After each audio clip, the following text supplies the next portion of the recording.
नमस्कार दोस्तों, आज हम एक स्कीम के बारे में डिस्कस करते हैं। स्कीम क्या है? अभी अभी हाल ही में सेंट्रल गवर्नमेंट ने एक स्कीम अप्रूव की है, जो है अपने पास यूपीएस। यानी यूपीएस का मतलब क्या होता है?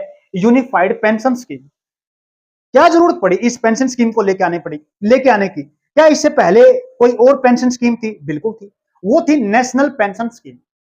उससे कर्मचारी या इंप्लॉय सेटिस्फाई नहीं थे। क्यों नहीं सेटिस्फाई थे? क्योंकि उससे पहले एक स्कीम थी, ओल्ड पेंशन स्कीम, 2004 तक। वो अच्छी थी, इंप्लॉइज के लिए अच्छी थी, कर्मचारियों के लिए अच्छी थी, लेकिन उसको रिप्लेस करके जनवरी 2004 के अंदर एनपीएस को लागू कर दिया गया, यानी नेशनल पेंशन स्कीम को लागू कर दिया गया। उससे क्या हो गया? जो कर्मचारी थे वो सेटिस्फाई नहीं थे उससे।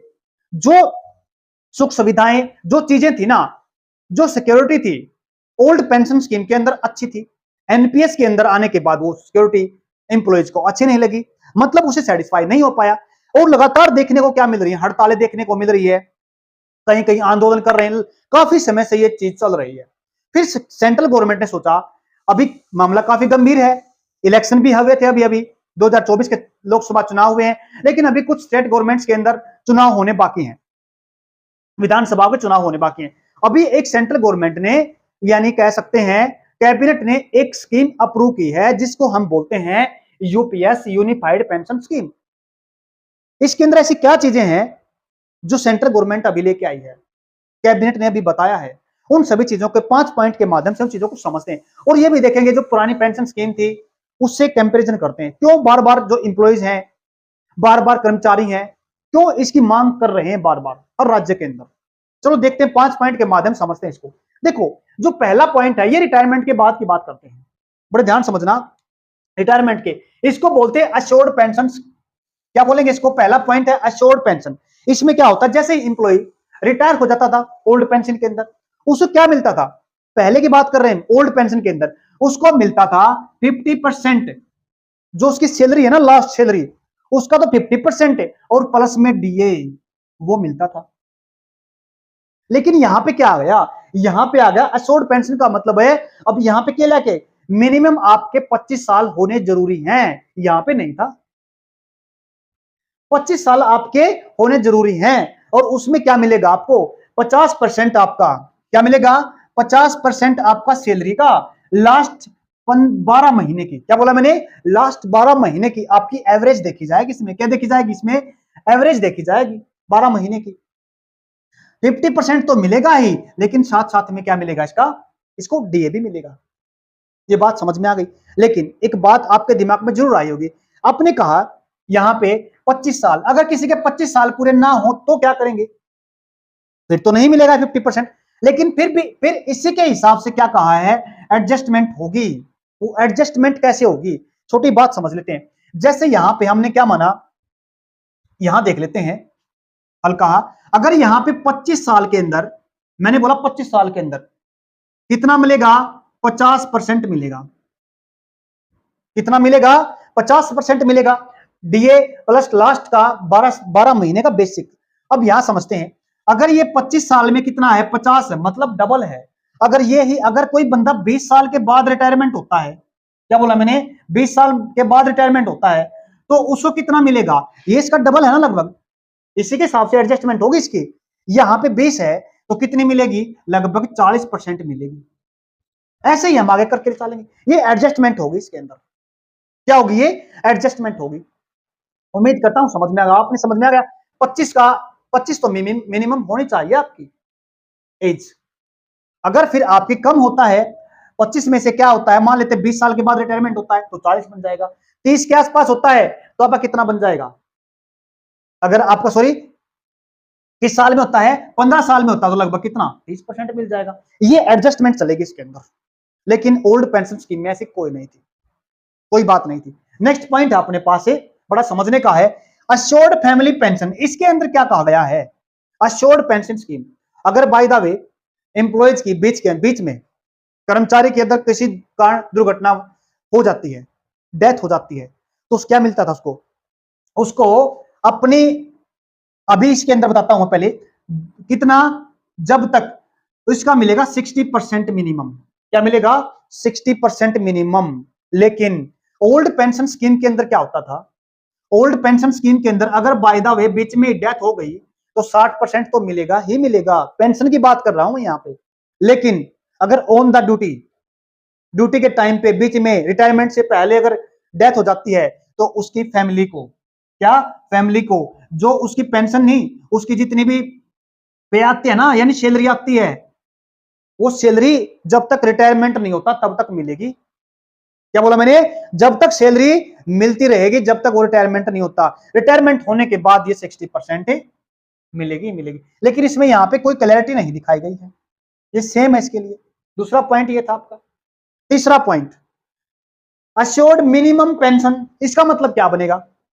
इसका मतलब बनेगा भाई, अगर आपने 10 साल की सर्विस की है ना, क्या बोला मैंने, 10 साल की सर्विस की है, और आपको क्या मिलेगा? मिनिमम मिलेगा, कम से कम 10,000 तो मिलेगा ही मिलेगा।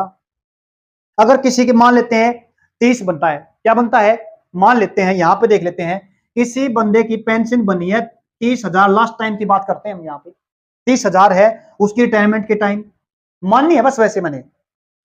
अब मैंने यहां पे कौन सी आपको बताया था ना, लगभग एडजस्टमेंट करनी पड़ेगी यहां पे। ये रहा आपका यहां पे 50%, फिर 20 साल के तो 40%। अगर यहां पे 10 साल उसने क्या किया, सर्विस की है, और 10 साल के हिसाब से क्या होना चाहिए, फिर डबल होना चाहिए, यानी 20%। क्या मिलेगा?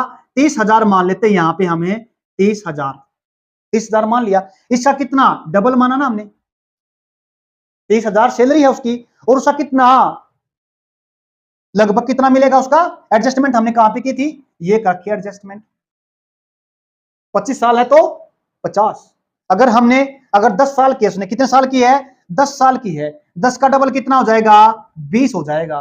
बड़े ध्यान समझ रहे पॉइंट, 10 का कितना हो जाएगा, 20 हो जाएगा यहां पे, 20। 10 का कितना परसेंट है, 20%। अब इसका 20% जैसे ही निकालते हैं ना हम, 20% जैसे ही हमने किया तो कितना बन गया इसका, 1 2 और 3 और 2 तिया 6, कितना बना, 6,000 बन गया। ये पेंशन मिलेगी उसको? जी नहीं, ये 6,000 पेंशन नहीं मिलेगी उसको। तो मिलेगी क्या, कौन सी पेंशन उसको, मिनिमम 10,000 तो मिलेगी ही मिलेगी, इससे कम नहीं हो सकती। ये एक प्लस पॉइंट भी है यहां पे। क्या बोला मैंने, यहां पे एक प्लस पॉइंट ये भी है इस स्कीम का। नेक्स्ट पॉइंट ये समझ गया, तीसरा पॉइंट भी समझ में आ गया, assured minimum pension, assured family pension, और उसके बाद अश्योर्ड पेंशन, ये समझ में आ गया होगा। एक फोर्थ पॉइंट आता अपना, जिसमें हमारा डीए, महंगाई भत्ता बढ़ती है तो चीजें बढ़ती है ना आपकी, उसके हिसाब से all India consumer price index या फिर इंडस्ट्रियल वर्कर के हिसाब से जो आपकी महंगाई बढ़ेगी ना, उसके हिसाब से क्या होगा, ये आपका बढ़ता रहेगा। एक लास्ट है जो लमसम और ग्रेजुएटी, जो मिला के क्या मिलती है, टोटल लास्ट में पैसे नहीं मिलते हैं, वो कितना, लगभग 1/10 पे एंड डीए का ये मिलेगा आपको। अब देखो, अगर हम बात कर लेते हैं ओपीएस के अंदर, मैंने बताया साथ साथ में कंपैरिजन करके, इसमें ज्यादा मेडिकल, जो अपने पास एनपीएस थी ना, इसके अंदर मेडिकल सिक्योरिटी नहीं थी हमारे को। ये अपने पास क्या है, इसमें मेडिकल सिक्योरिटी थी ओपीएस के अंदर। एक और चीज खास है, इसमें बेसिक रिवाइज होती थी। क्या होती थी, बेसिक रिवाइज होती थी। एक और चीज देखो इसमें, अगर किसी कर्मचारी की उम्र 80 हो गई तो 20% क्या हो जाएगी, उसकी सैलरी बढ़ जाएगी। ऐसे ही फिर 5 साल, अगर 85 हो गई तो 30% बढ़ जाएगी, अगर 90 हो गई तो 40% बढ़ जाएगी, 95 हो गई तो 50% बढ़ जाएगी। अगर उसकी 100 उम्र हो गई ना किसी कर्मचारी की, तो लगभग पूरा 100 की 100% उसकी क्या है, सैलरी बढ़ जाएगी, यानी जो पेंशन है 100% हो जाएगी उसकी। और क्या था इसके अंदर, जीपीएफ, इसके अंदर जीपीएफ की कोई लिमिट नहीं थी। क्या थी, जीपीएफ की कोई लिमिट नहीं थी। उसके बाद अगर हम बात करते हैं एनपीएस के अंदर, लगभग कितना, जो इंप्लॉय डालता है ना, वो 10% डालता है। कितना डालता है, 10%। अभी अभी करंट के अंदर जो एनपीएस के अंदर गवर्नमेंट दे रही है ना, वो 14% है। क्या है, 14% है। और जो इसके अंदर यूपीएस के अंदर आया ना, ये 14% से बढ़ाकर 18%, 18% के आसपास कर दिया, इसके अंदर है ये स्कीम ऐसी है।